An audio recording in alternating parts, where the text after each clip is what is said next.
사랑합니다. 예수님 이름으로 축복합니다. 예수님 이름으로 사랑합니다. 예수님 이름으로 축복합니다. 우리 성경에는 신약, 구약 이렇게 신구약이 나눠져 있습니다. 근데 그 신약, 구약 할 때 뒤에 있는 그 약이라는 것은 언약이라는 말씀의 줄임 표현입니다. 이제 구약 성경에 보면 새 언약, 신약 성경이란 말이 유일하게 기록되어 있는 곳이 오늘 읽었던 이 예레미야 말씀입니다. 새 언약, 새 언약이란 말씀이 신약 아니면 신약.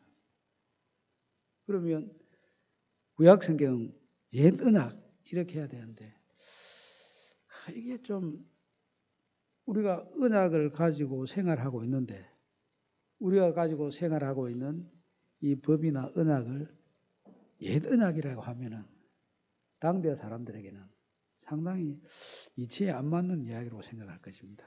그런데 언약은 우리 속에 항상 살아서 적용이 돼야 되기 때문에 구약, 이 옛 언약이라는 말은 별로 좋은 표현은 아닌데 그래도 우리가 사용하고 있기 때문에 그대로 받아들일 수밖에 없다 하는 생각이 듭니다.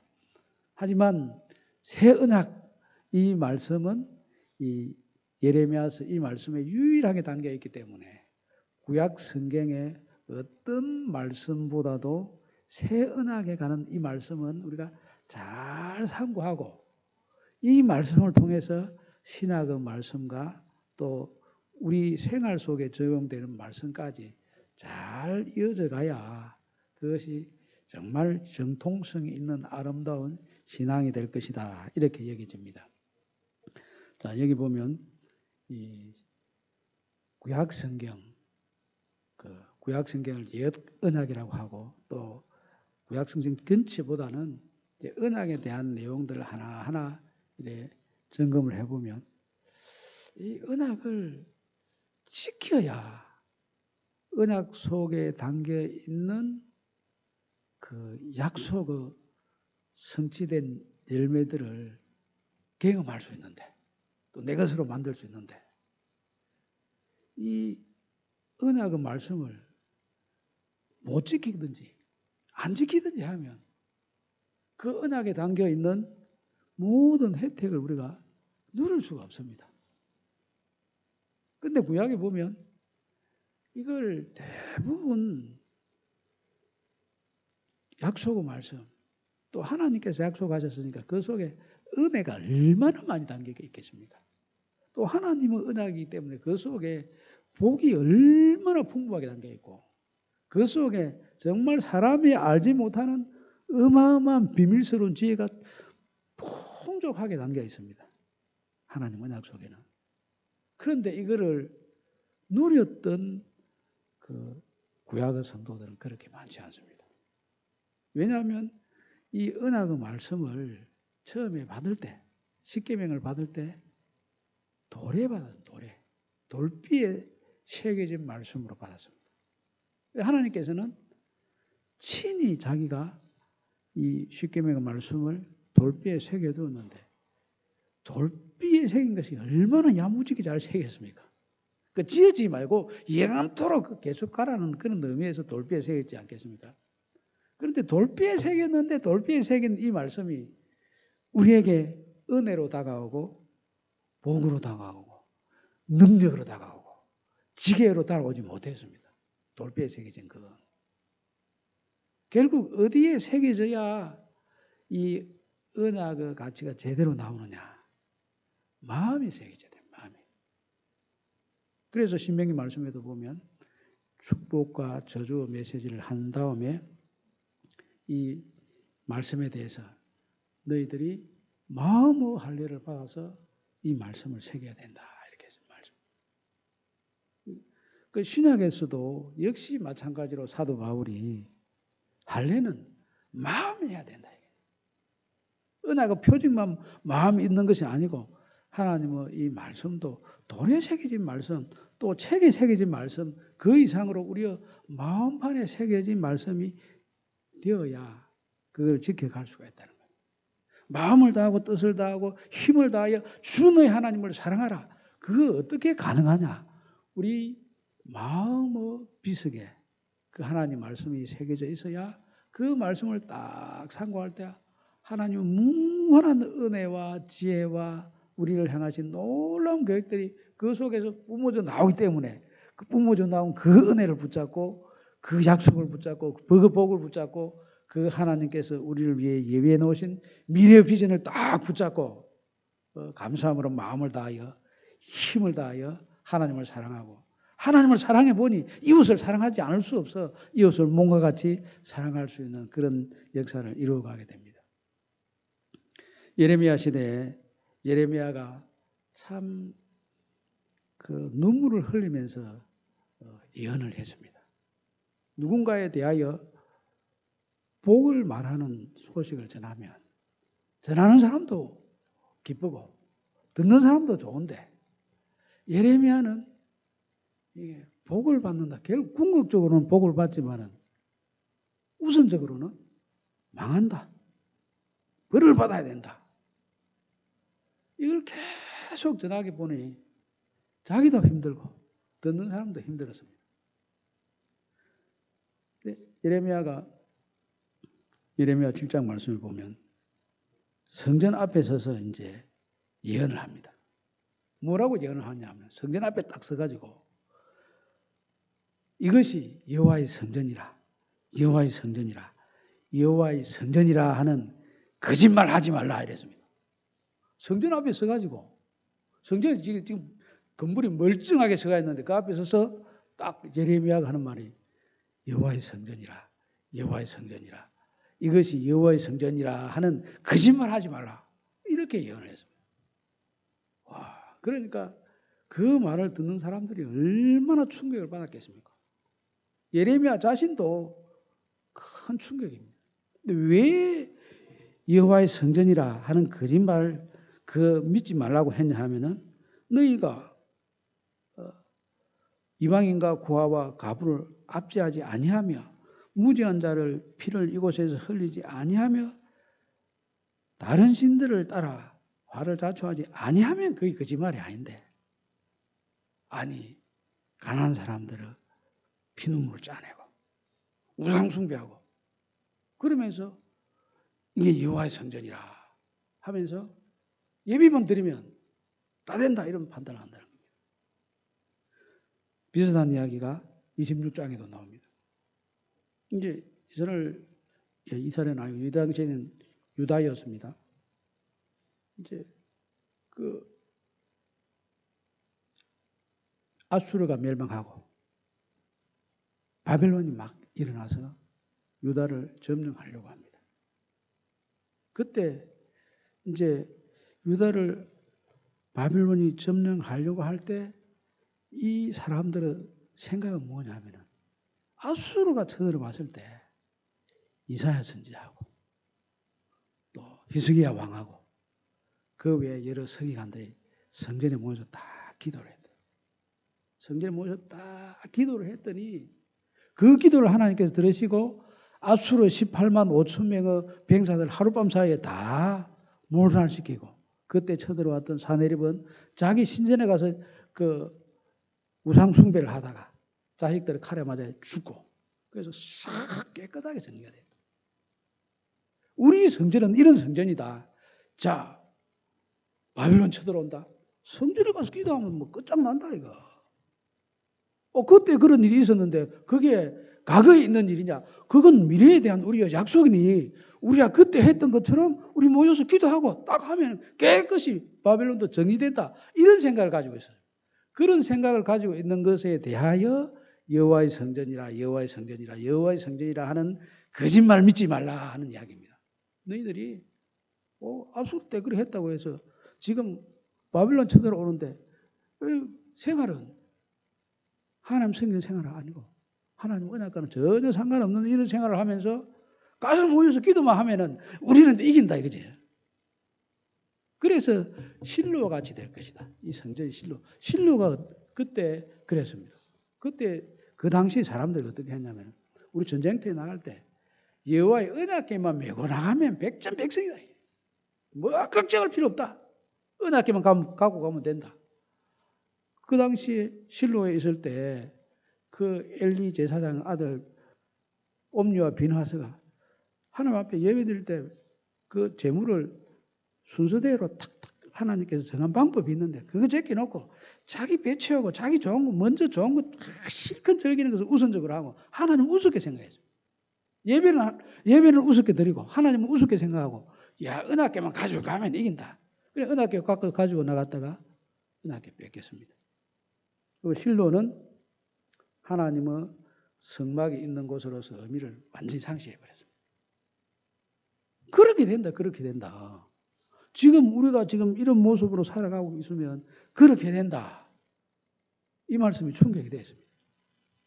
그래서 이제 정말 이 바벨론이 쳐들어왔을 때 마지막 왕인 이 시드기야가 정신을 차리고 어떻게 했냐면 야 우리가 하나님 언약을 지켜야지. 희전도 있고 안식년도 있는데 애굽의 종되었던 우리가 하나님께서 은혜로 해방을 시켜줬으니 동족을 종으로 삼아서는 안 된다고 말씀했지 않나. 이거 우리 정리하자. 그래서 하나님 앞에 받은 이 제도를 분명히 세우는 모습을 통해서 우리 자신을 다시 한번 정비하고 바벨론과 싸우자 이랬습니다. 그래서 바벨론 사람들이 들어올 때 그걸 방비하기 전에 군대를 모은 것이 아니고 이 안식년 혹은 뭐 어떤 분들은 희년이라고 합니다. 희년을 시행을 했습니다. 그래서 역사적으로 한 번도 없었던 종들을 싹 해방을 시켰습니다. 얼마나 이 놀라운 일입니까? 사실 재산 중에서 최고 재산이 사람 아닙니까? 사람. 종 아닙니까? 그 종들을 싹 해방시켜줬으니까 얼마나 이제 이스라엘의 새로운 역사가 시작이 되었습니까? 근데 그게 이제 딱 시작이 됐는데, 이 애굽 사람들이, 이 바벨론 사람들이 예루살렘에 쳐들어갔다 하는 소리 듣고, 야, 이게 뭐, 지금 뒤가 텅텅 비어 있으니, 우리가 이번 기회에 이 바벨론을 침공하자 하고 내려오기 시작했습니다. 사실 군대를 동원해가지고 이동을 하게 되면, 그 이동한 그 자리는 빈 곳이 되지 않습니까? 자기 나라가 위험해집니다. 그럼 그 자리를 지금 그 양대 강국 중에 경쟁자였던 애굽이 기회다 하고 막 이때 기회가 싸워가지고 우리가 정비를 하자 이러니까 그 소식을 어떻게 들었는지 바빌론 사람들이 듣고 야 애굽부터 먼저 잡아야 된다. 그래서 예루살렘으로 들어와가서 막 애굽을 쌌다가 다시 애굽 군대를 맞이하러 떠났습니다. 그때 이스라엘 왕과 그 종들을 해방시켰던 사람들이 기회다 하고 아이고 우리 종 팔고 큰 손해볼 뻔했네. 벌써 바벨론 물러갔으니 야 종들 좀 다시 좀 종 삼아라. 아니 종을 해방시켰다가 다시 물렀습니다. 그러니까 이거 사람을 우습게 생각하는 것도 없지만은 하나님의 법을 따른다고 해가지고 시행을 했다가 온 나라가 이것을 시행할 때는 하나님의 이름으로 시행했는데 하나님의 이름으로 시행한 것을 다시 물렀습니다. 십계명의 제3계명인 하나님의 이름을 망령되이 일컬지 말라 했는데 하나님의 이름을 완전히 망령되이 일컬어요. 자기들이 가지고 있는 이 서원한 것을 해로울지라도 벤치 아니어야 된다 이렇게 되어 있는데 손해 가니까 이 그냥 생각이 싹 바뀌습니다. 우리나라도 제일 큰 문제가 불의한 것은 참을 줄 아는데 손해 보는 것은 못 참는다. 요새 그런 말을 하더라고요. 그래서 야, 그거 어떻게 정확하게 진단을 잘했네. 우리나라 정치꾼들이 불의한 것은 언제 얼마든지 참을 수 있다. 근데 자기 불이익 당하는 것은 절대 못 참는다. 그래서 야, 이 이스라엘 사람들 너무 닮았는데 이거 굉장히 위험하다 하는 생각이 들더라고요. 그 당시 시드기야 시대 사람들이 그렇지 않습니까? 처음에는 불의를 버리고 하나님의 의를 세우겠다 시작했는데 나중에는 이게 우리가 손해다 하는 것 때문에 손해볼 수 없지 하고 싹 물러섭니다. 그런데 애굽을 물리친 바벨론 군대가 다시 쳐들어왔습니다. 쳐들어왔을 때 예레미야가 예언한 대로 여기에 있던 그런 일을 했던 사람들 전부 바벨론으로 포로로 끌려가는 그런 신세가 되었습니다. 이런 그 모습이 나타나지 않으려고 하면 어떻게 해야 되겠느냐? 하나님의 법이 정말 마음뼈에 새겨져 있으면 이렇게 하지 않으십니까? 손해가 보더라도 내가 계산적으로는 인간적인 계산적으로는 세상적인 계산적으로는 이게 이치에 맞지 않더라도 하나님 앞에 결심한 것은 하나님이 살아계시기 때문에 지켜야 된다. 그 어떤 것보다도 우리는 하나님 앞에 신실해야지 그거 이상 더 중요한 게 있느냐 이렇게 했을 것입니다. 예레미야는 그런 모습을 보였습니다. 예레미야가 예루살렘이 멸망한다, 유다가 멸망한다 이런 예언을 하니까 계속 박해를 당했습니다. 친구들까지도 보기가 힘들었습니다. 주변에 이 예레미야가 옳은 말을 하기는 하는데 그를 너무너무 힘들게 했습니다. 그래서 예레미야가 아무런 이제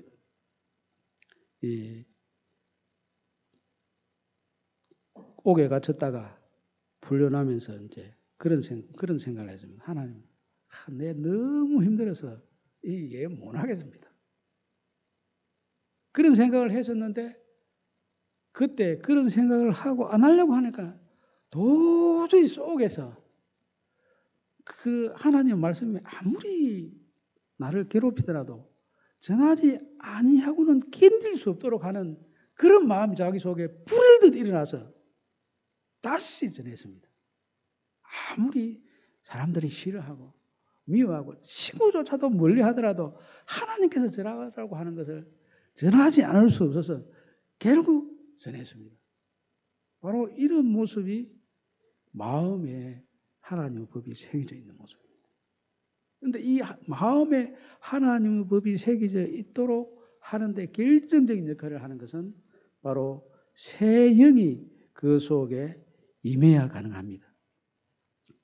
그리고 보면 이 새 언약을 우리 하나님께서 우리에게 주실 때 이 새 언약이 우리의 마음에 새겨지는 것은 하나님의 영이 우리 속에 임해서 그 영의 역사하심으로 말미암아 가능한 것이고 이 같은 일이 가능하도록 하는 근거는 모든 사람이 꿈을 꾸고 모든 사람들이 이 하나님의 말씀을 마음뼈에 새길 수 있도록 결정적인 역할을 하는 근거는 예수님이 만드셨습니다.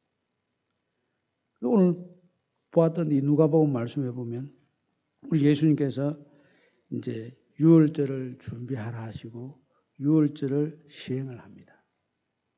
예수님께서 이 땅에 처음 오셨을 때 그 예수님의 모습을 본 세례 요한이 보라 하나님의 어린 양이로다 이렇게 했습니다.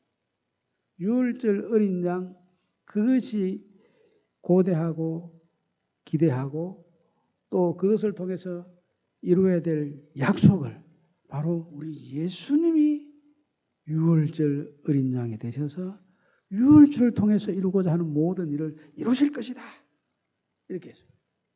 그리고 예수님께서 정말 유월절이 되셨을 때 유월절을 예배하라 하시고 그 음식을 먹을 때 그 음식에 대한 메시지를 내는 것이 아니고 자기 자신이 십자가에서 죽을 것에 대한 메시지를 이 마지막 유월절 만찬 속의 의미로 해석을 해 주셨습니다. 이 유월절에 먹는 이 떡은 내 몸이 찢겨지는 것이다. 유월절에 먹는 이 포도주는 내가 십자가에서 흘리는 피를 상징한다. 그래서 이 몸을 찢고 피를 흘리는 이것을 통해서 새 언약을 세운다. 너희를 위하여 붓는 것이라 하는 것은 피를 쏟아낸다는 것을 의미합니다. 우리 예수님께서 유월절 어린 양이 되셔서 하나님의 말씀을 하나님의 언약을 우리 마음뼈에 새길 수 있는 근거를 마련해 주셨습니다. 만약에 십자가 은혜가 아니고 예수님께서 달리신 십자가 은혜가 아니고 어떻게 우리의 마음에 하나님의 말씀이 새겨줄 수 있겠습니까? 하나님의 모든 말씀은 우리 예수님을 통해서 완성이 되고 예수님을 통해서 해석이 됩니다. 그래서 그 예수님이 우리 속에 딱 들어오심으로 말미암아 하나님 누구신지 우리가 알게 되고 우리 예수님 누구신지를 알게 됨으로 말미암아 하나님께서 우리를 위해서 예비하신 길이 어떤 길이 있는지를 알게 됩니다. 그런데 그것이 정말 내 것이 되도록 하는 데는 무엇이 있어야 되느냐 하면 주의 성령의 역사하심이 있어야 됩니다. 우리 예수님께서는 이 사도 바울이나 또 히브리서 말씀에 보면 분명히 언약의 중보자 되신 우리 예수님이다. 그리고 바울은 새 언약의 일꾼이다. 자기 자신의 정체성을 그렇게 이야기했습니다. 그래서 우리는 새 언약에 속해 있는 예수 그리스도의 새 언약 아래서 살아가고 있는 새 사람들입니다. 근데 우리가 새 사람이다. 새로운 일꾼이다. 이걸 어떻게 하냐면 물과 성령으로 거듭나지 아니하면 하나님의 나라를 볼 수 없다. 물, 하나님의 말씀, 성령, 하나님의 영 이것이 우리 속에 딱 역사해서 우리 속에 딱 자리 잡는데 그걸 자리 잡도록 성령께서 역사하시고 예수님 십자가 보혈을 믿음으로 받아들이고 이것이 될 때 바로 우리가 새 언약의 새 일꾼이 되는 것입니다. 우리가 살고 있는 이 시대는 어느 누구든지 지금 이 새 언약, 새 일꾼이 되지 아니하면 아무 희망 없습니다. 제가 보기에는 우리나라에 아주 유명한 그런 학자들도 많이 있고 또 우리나라 역사적으로 보면 또 짧은 기간 동안에 큰 세계적인 명성을 가질 정도로 여러 가지 면에서 발전을 많이 했습니다. 그런데 안타깝게도 새 언약의 새 일꾼이 많이 일어나야 그래야 우리의 미래가 밝아지는데 우리 교회의 미래도 새 언약의 새 일꾼들이 많이 일어나야 되고 우리나라도 마찬가지고 우리 부산도 마찬가지입니다. 해수부가 온다고 부산이 잘 되는 게 아니고 부산에 각 교회들의 새 언약 새 일꾼들이 많이 일어나야 부산이 잘 됩니다. 이게 우리 부산 여기 보십시오.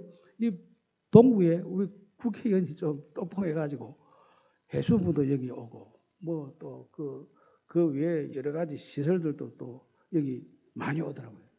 그래서 이제 잘 될 거다. 그거 와가지고 잘 되는 게 술집 많이 생기고 유흥업소 많이 생기고 그렇게 변질될 수 있습니다.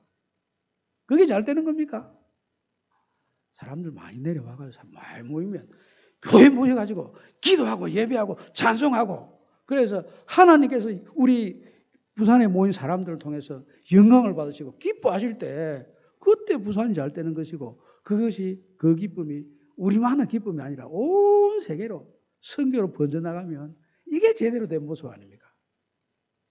오늘 예레미야가 눈물로서 흘린 이 새 언약의 메시지가 우리에게 새 언약의 일꾼의 세워지는 그 열매로 나타나서 우리를 통해서 우리와 우리 가족들이 일어나고 교회가 일어나고 우리가 살고 있는 이 공동체와 이웃이 함께 새 언약 새 일꾼 된 우리를 통해서 일어나게 되는 이런 복이 임하게 되기